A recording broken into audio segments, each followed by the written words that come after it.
Assalamualaikum warahmatullahi wabarakatuh. Sobat semua, malam ini kita akan ngaji kitab Fathul Mu'in Syariat Islam tentang apa saja yang menyebabkan kita mandi oleh Pak Kiai Fakhruddin Al-Bantani. Oke, mari kita mulai ikuti pengajiannya. Saudara-saudara sekalian, kajian kita pada malam hari ini membahas tentang hal-hal apa yang mewajibkan mandi.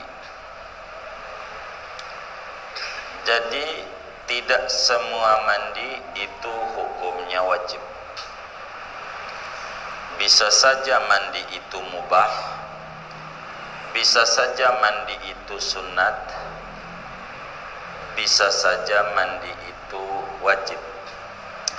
Nah, malam hari ini kajian kita akan membedah mandi wajib.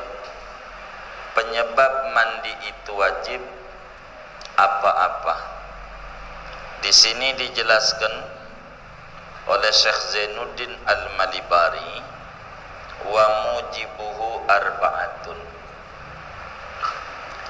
Hal-hal yang mewajibkan mandi ada 4. Oh ya, sebelum lebih lanjut, tadi Pak Kiai bilang ternyata mandi itu hukumnya bisa wajib, bisa sunnah, apa lagi tadi?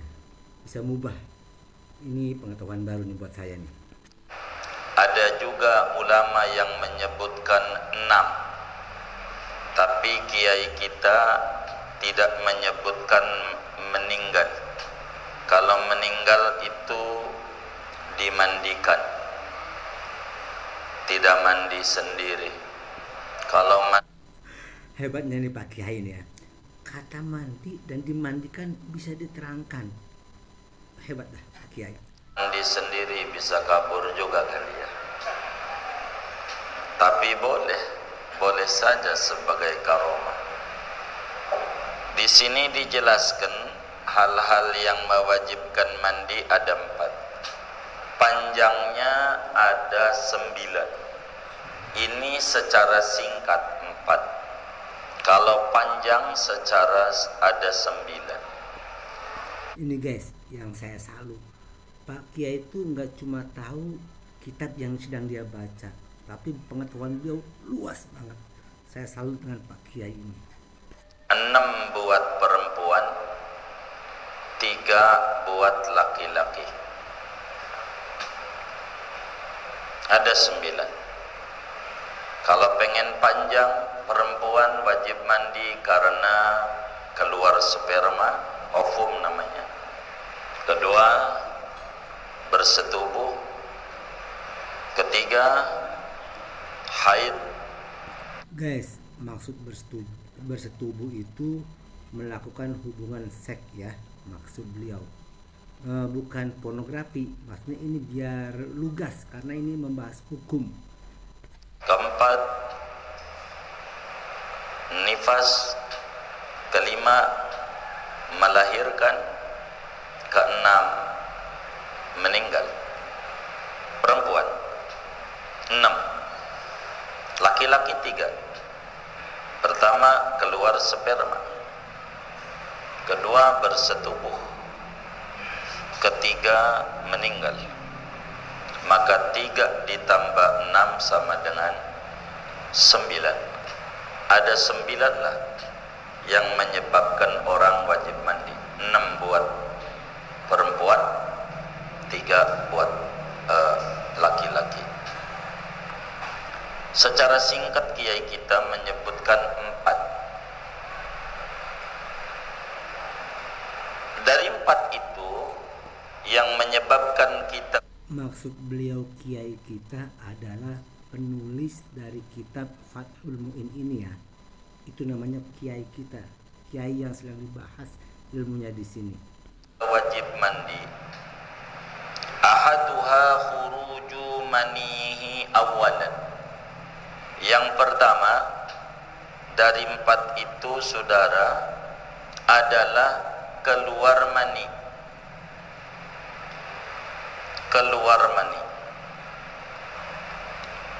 Bila orang itu keluar mani walaupun tidak bersetubuh, seperti dia mimpi basah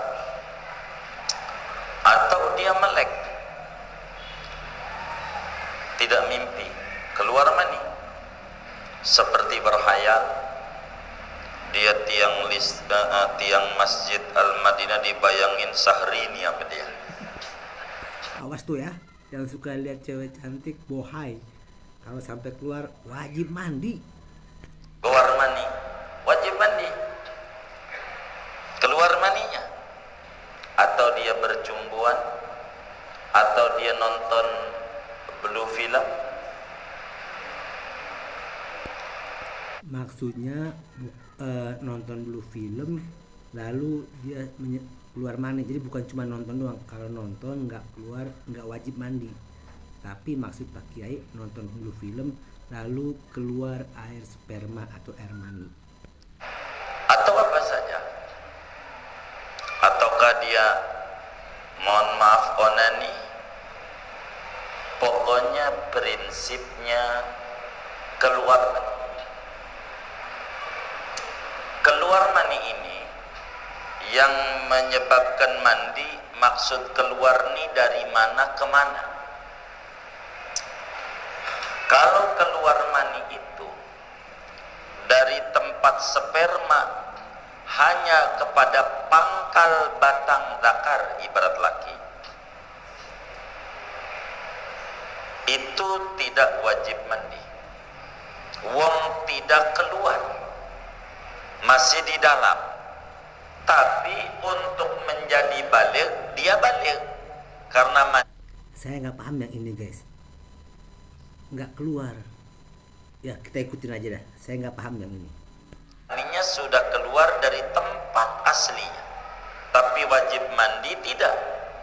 Mohon maaf, saya biar vulgar, hukum enak. Jadi dari pangkal itu sperma keluar sampai sini, ini tidak wajib mandi, karena bukan keluar dalam bahasa Arab, masih di dalam. Ibarat dari kamar keluar tamu, belum keluar, masih di rumah. Itu begitu. Jadi balik masuk, tapi wajib mandi tidak. Keluar. Maksud balik itu sudah wajib sholat 5 waktu, itu wajib puasa Ramadan, sudah terkena kewajiban hukum Islam, namanya balik. Itu bila betul-betul keluar dari ujung hasyafahnya itu, keluar dia punya sperma, maka wajib mandi, wajib. Di sini disebutkan awalan, keluar sperma yang wajib mandi bila pertama kali, bukan kedua kali. Apa itu maksudnya bukan kedua kali? Mohon maaf, ada seseorang menyetubuhi istrinya lewat dubur, haram. Haram. Tapi kita nggak ngomongin haramnya, kita berbicara maninya masuk ke dubur, pas keluar, wajib mandi nggak? Tidak, sebab dia khuruju manihi saniyah, keluar maninya bukan pertama. Ini maksudnya si perempuannya itu ya kan, karena dimasukinya lewat belakang, bukan jalan pertama, jalan kedua. Perempuannya nggak wajib mandi, itu maksudnya. Tapi kalau laki-lakinya yang keluar, yang memasukkan penisnya ke dubur perempuan, itu wajib. Tapi kalau perempuannya nggak wajib, karena itu bukan lubang keluarnya air sperma. Lain, nggak wajib mandi, keluar mani. Kalau begitu kasusnya. Jadi yang mewajibkan mandi bila mana keluar sperma, terlepas dia sebabnya mau bersetubuh mau tidak, asal keluar sperma wajib mandi. Kita harus tahu mana mani, mana bukan. Kita harus tahu itu. Oke guys, karena pembahasannya berikutnya itu bukan penyebab mandinya, tapi membahas masalah maninya, kita cukup sampai di sini aja reaksinya. Jadi intinya penyebab mandi itu tadi ada 4, tapi ada juga sebagian ulama bilang 6, bahkan Pak Kiai tadi bilang 9. Subhanallah, Pak Kiai pengetahuannya luas bangetnya. Saya aja nggak hafal. Oke, semoga ada manfaatnya. Sekian dulu. Assalamualaikum warahmatullahi wabarakatuh.